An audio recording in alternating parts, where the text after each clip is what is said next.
So just like the title says, in today's lesson, we're going to be using trigonometry to find unknown angles. So if you've got two sides on a right angle triangle, you can find out what any of the angles are in that triangle.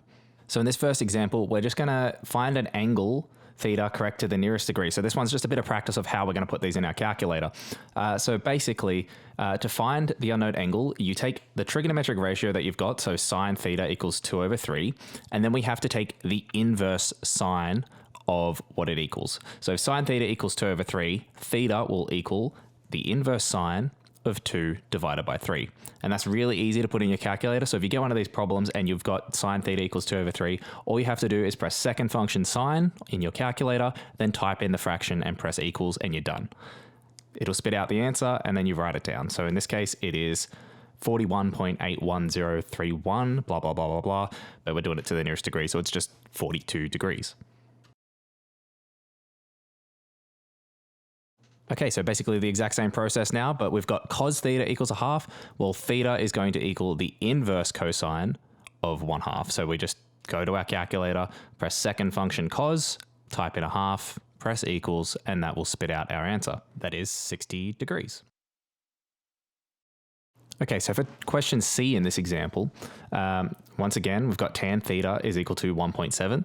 Therefore, theta must equal the inverse tan of 1.7.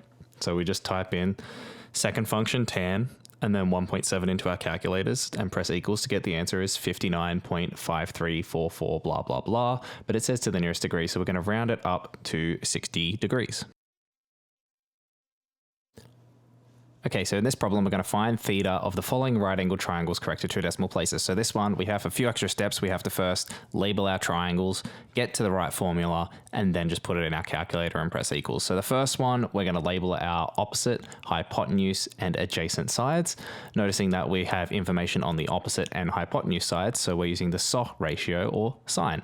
So in this case, it's going to be sine of theta is equal to opposite over hypotenuse, and then we're going to put in our O side has 1 on it, so it's going to be sine theta is equal to 1 over our hypotenuse side, which is 2, so sine theta equals 1/2. In our calculators, we're going to take second function sine of 1/2 to get our angle is actually just 30 degrees. Okay, so question B, once again, we're going to label our triangle, so the opposite side, the hypotenuse side, and the adjacent sides. Noticing that there is information on the adjacent and hypotenuse side, so we're going to be using CA or the cos ratio, so we'll just write that out. So cos of theta is equal to the adjacent side over the hypotenuse side. Then we're just going to sub in the numbers that we have for those. So our adjacent side is just 1.5 and our hypotenuse is 2.5, so we'll be left with cos theta equals 1.5 over 2.5. Then we're just going to write it out as theta is equal to the inverse cosine of 1.5 divided by 2.5.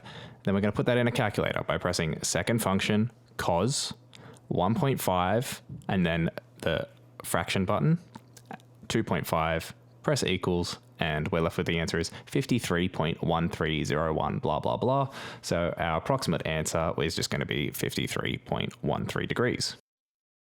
Okay, so for part C of this example, we're just going to, once again, label our sides. So the opposite side is 15, the hypotenuse side is the one across from the right angle, and then the adjacent side is the one left over. Noticing that we have information on the opposite and adjacent sides, that means we need the one involving TOA, so tan. So we need tan theta is equal to the opposite over the adjacent side, and then we're going to sub in what our opposite and adjacent sides are. So we've got tan theta is equal to 15 over 8.2.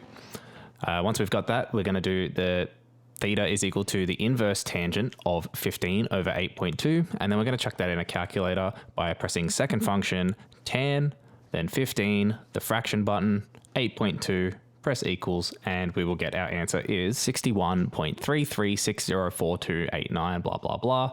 And we're going to round that correct to 2 decimal places, which is going to be 61.34 degrees.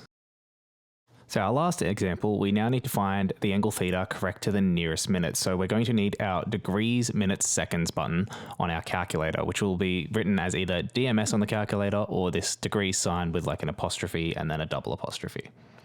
Okay, so first up, we're just going to find the sides of our triangle. So going from theta, we go across to find the opposite, hypotenuse, and adjacent sides, noticing that there is information on the opposite and hypotenuse sides. So we're going to be using the SOH, or sine ratio, to get our answer. So when we write out our equation, we will write sine theta is equal to opposite over hypotenuse. And we're going to replace our opposite side with 3 and our hypotenuse with 5. So it'll be sine theta is equal to 3 over 5.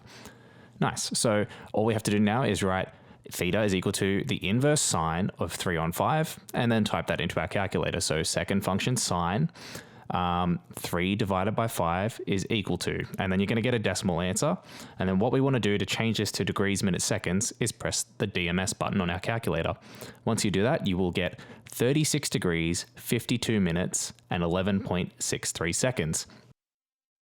Now, to round it to the nearest minute, we need to go to the seconds, and if it is over 30, we round up. If it is under 30, we round down. So in this case, it's going to round down to 36 degrees and 52 minutes.